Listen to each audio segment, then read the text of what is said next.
The hearing room filled the way committee rooms always fill in Washington, with the particular organized chaos of staffers laying out water glasses and adjusting microphone stands, with the shuffle of gallery observers settling into rows that have no assigned seats but always seem to sort themselves in the same way.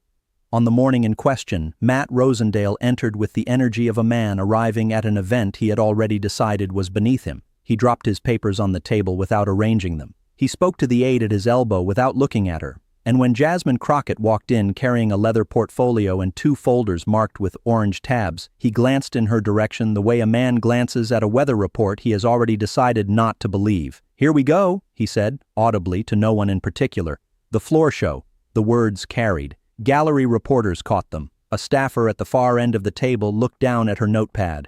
Crockett sat down, set her portfolio on the table, and uncapped her pen.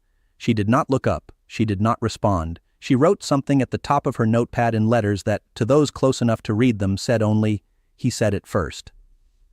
There are moments in political life that are understood to matter only in retrospect, and there are moments that the people in the room know with unusual clarity are being filed away for something. The gallery had that particular alertness, the held quality of an audience that senses the shape of a performance before it has formally begun. The stenographer's fingers had already found their position. Rosendale leaned back in his chair with the ease of a man who has never once in his professional life been caught unprepared by someone he underestimated, and who therefore could not feel the particular quality of danger that was already present in the room. He had come to the subcommittee hearing on federal land transactions in the Mountain West with a specific understanding of his role. The committee chair had characterized the proceeding as an examination of what internal GAO correspondents had called accelerated disposition agreements, a pattern of transfers that had moved significant public acreage into private management at prices the agency's own appraisers had flagged as inconsistent with independent market valuations. Rosendale had read the framing and concluded with the confidence of a man who had survived many hearings that he knew precisely what this was and precisely how it would end. Before the chair had formally recognized him, he began speaking. He spoke about regulatory overreach. He spoke about Montana families and federal bureaucrats who had never seen the state from the ground, who made decisions about land they could not name and soil they had never turned. He spoke with considerable fluency about returning management authority to the people who actually lived on the land, who depended on it, whose children would inherit either its promise or the consequences of mismanagement imposed from a distance. He spoke about the political culture of Washington, its detachment, its presumption, its reflex toward complexity in situations that required only clarity and common sense. Throughout all of it, his eyes moved past Crockett with the practiced ease of a man who has learned to look through obstacles he has decided are not there. "I don't think we need to go through this exercise again," he said to the chair with a gesture in Crockett's direction that managed to be dismissive without ever quite becoming impolite. "These questions have been addressed. The record is clear." The chair recognized Crockett. Rosendale's expression did not change. He reached for his water glass with the unhurried certainty of a man who expected to be gone within the hour. What followed was Rosendale's full prepared statement, a 7-minute argument that he had clearly rehearsed, internally coherent, fluently delivered. He cited precedent from the Reagan administration's land policy framework. He cited the economic tradition of the Sagebrush Rebellion and the legislative architecture it had produced over 4 decades. He named Montana counties by their unemployment rates. He cited specific resource extraction industries that federal land restrictions had, in his account, systematically prevented from reaching their potential. He spoke about generational ranching families whose relationship to the land predated the agency designations that now governed it. He made the case that efficiency, equity, and historical justice all pointed in the same direction, toward reduced federal management authority and toward transactions that return stewardship to the states and to the private interests best positioned to develop the acreage responsibly. He cited a figure, $340 million, as the aggregate economic value locked inside federally managed acreage in Montana's eastern corridor. He cited it as though it were a physical object, a thing he had personally measured and could set on the table for inspection. He called it the cost of inaction. He called it the opportunity that the federal management regime was denying to Montana communities and to the families who had worked the land for generations. He said this with the fluency of a man who has said it many times and never been asked the question that follows from it. Crockett wrote something on her notepad. She did not look up. She did not react. She sat with the patient stillness of someone who has already read the last chapter and is content to let the story take its time arriving there.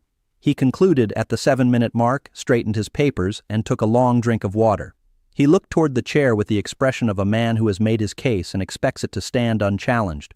Crockett opened her first folder. The paper crackled in the silence like something being loaded.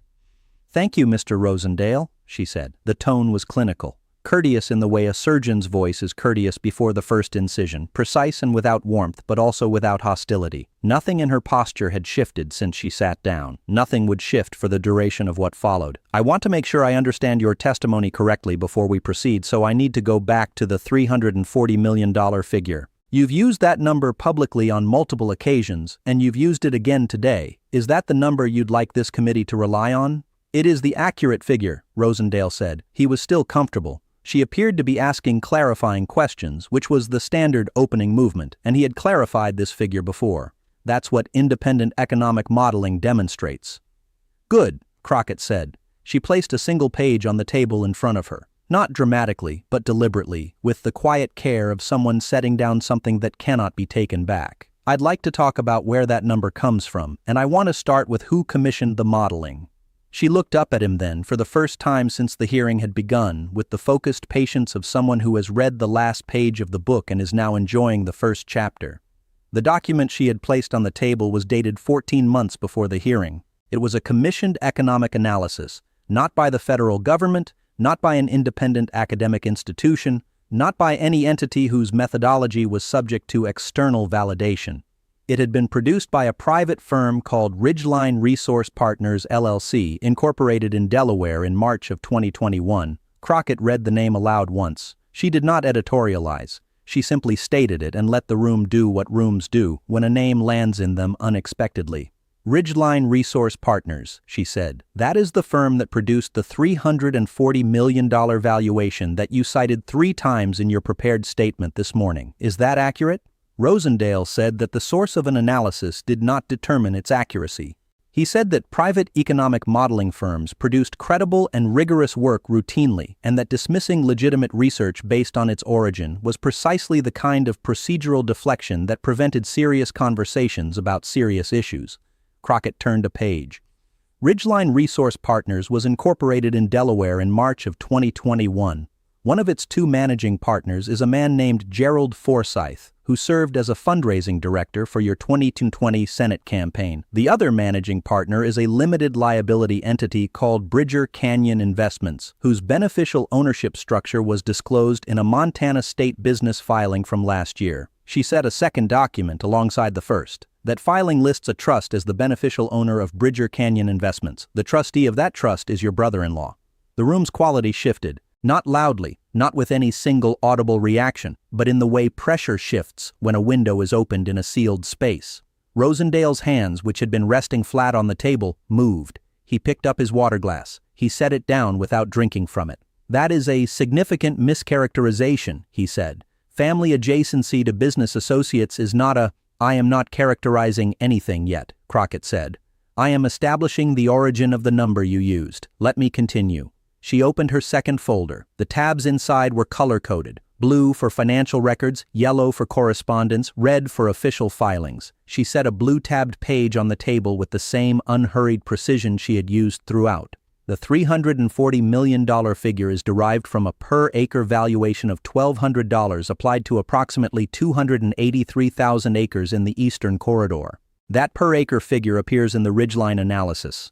She paused for exactly as long as it took for the number to settle. The Bureau of Land Management conducted its own independent appraisal of comparable acreage in the same corridor in 2022. Their per-acre figure was $411. She placed the BLM appraisal beside the Ridgeline document corner to corner. That is a difference of $789 per acre. She did not perform the multiplication. She did not need to. The math ran itself in the room. $789 multiplied across 283,000 acres produced an inflation of more than $220 million above the federal appraiser's valuation, a figure representing, on its own, nearly 2/3 of the total number Rosendale had cited as the cost of inaction. "Mr. Rosendale," Crockett said, "I want to go back to something you stated in your testimony before the Senate Energy Committee in 2022. You testified under oath that you had no financial relationship with any entity that held an economic interest in federal land disposition decisions in Montana. Is that testimony accurate? Rosendale said that his personal financial relationships were a matter of public record through his congressional disclosure filings, which he had submitted correctly and in full, and that he stood by every document he had submitted to any relevant authority. I know you stand by your filings, Crockett said. I have read them. I am asking you specifically about the 2022 sworn testimony. He said that it was accurate. She opened the yellow tabbed section of her second folder. In November of 2021, 4 months before you gave that sworn testimony, you received a wire transfer of $47,000 from an entity called Great Plains Advisory Group. That transfer appears in records subpoenaed by this subcommittee. She placed the bank record on the table. Great Plains Advisory Group shares a registered agent with Ridgeline Resource Partners. They were registered by the same attorney, in the same Delaware County, in the same fiscal quarter. She set a second document alongside it, the Delaware Corporate Registration Cross-Reference, obtained from the state's Public Business Records portal, carrying the official state seal. The $47,000 payment is categorized in Great Plains Advisory Group's own internal records as a strategic alignment consultation fee. We have the invoice. She placed it on the table. The invoice is dated 3 weeks before you publicly announced your support for the accelerated disposition program that proposed to transfer management authority for exactly the acreage that Ridgeline Resource Partners had valued at $340 million. She did not raise her voice. She did not lean forward. She sat with the same level posture she had maintained from the moment she walked in, and she placed documents on the table with the unhurried precision of a person who has more of them and is in no hurry to reach the end. 5 seconds of silence. 10. Rosendale said that advocacy on policy positions he already held was not a conflict of interest. He said that a timeline correlation was not a causal relationship. He said that this was exactly the kind of circumstantial architecture that... I would like to show you a document, Crockett said quietly. She opened her third folder. The third folder contained a series of printed email exchanges, organized chronologically, certified by the subcommittee's counsel's office and carrying the stamp of the Congressional Records Office. She set them on the table in sequence, each one overlapping the last by approximately an inch so that the dates were visible as a progression. These are communications recovered during the subcommittee's document review. They are between Gerald Forsyth, managing partner of Ridgeline Resource Partners, and a member of your senior staff. They span a 14-month period. She touched the first email. In this one, Mr. Forsyth writes, and I want to read this carefully because the language matters. The timing of the committee appearance needs to be coordinated with the filing. If the appraisal goes in after the vote, we lose the valuation basis and the deal structure changes significantly. She set the page down. This email was sent 6 days before you formally requested a seat on the subcommittee that is holding this hearing today. She looked at him. She asked no question. She simply looked, with the patient directness of a person waiting for a natural response to a situation that has no comfortable response available. 15 seconds passed. 20. A pen dropped somewhere in the back of the gallery. The sound was the loudest thing in the room for the full duration of its fall. The only other sound was the continued low rhythm of the stenographer's keys, which had not stopped. Rosendale said that he was not familiar with the internal communications of his former staff and that accountability for correspondence he had not personally reviewed could not reasonably be assigned to him. He said that this was the kind of procedural approach that substituted the appearance of scrutiny for its substance. Your former chief of staff, Crockett said, is in this building today. He was subpoenaed. He confirmed the authenticity of this correspondence in a deposition conducted yesterday afternoon, the transcript of which is available to this committee. She set the deposition transcript on the growing stack in front of her, 73 pages, red-tabbed, spiral-bound. She did not open it. At that point, Crockett paused. She set down her pen. She turned slightly in her chair, not toward the documents, not toward the committee, but toward the gallery rows behind and to her left. A woman seated in the third row had been present since before the hearing was called to order. She had the particular stillness of someone engaged in a sustained act of containment, not patience exactly, but the disciplined management of something larger than patience. Her name was Sandra Bertusk. She was from Powder River County, Montana. Her family had ranched 800 acres in the eastern corridor for 3 generations. The land had been worked by her grandfather before it was worked by her father, and her father had intended to work it until he could not, and then to pass it to her. When the disposition and transfer process had begun, her family had been formally notified that a portion of the federally managed acreage bordering their grazing property would be reclassified under a new management structure aligned with the Accelerated Disposition Program. What this meant in practice was that the grazing rights her family had held under federal lease for 4 decades were subject to renegotiation under the incoming private management authority. The rate increase that followed had made their operation economically non-viable within 18 months. Sandra Bertusk's father had sold the ranch in January of the previous year. He had worked it for 51 years. He did not attend the closing. He could not. Crockett stated these facts in the same measured voice she had used throughout. She noted that Sandra Bertusk had submitted a written complaint to the Federal Land Management Office 14 months before the hearing and had received, in response, a form letter. She had then written directly to Rosendale's congressional office. She had not received a response of any kind. Sandra Bertusk sat in the gallery with her hands folded in her lap and looked at the committee table with the particular dignity of someone who has not been defeated by what happened to them, only diminished by it, and who has not yet given up entirely on the possibility that someone somewhere will simply acknowledge what the record shows. She did not speak. She did not need to. The room understood her presence with complete clarity. Crockett turned back to the table. She picked up her pen.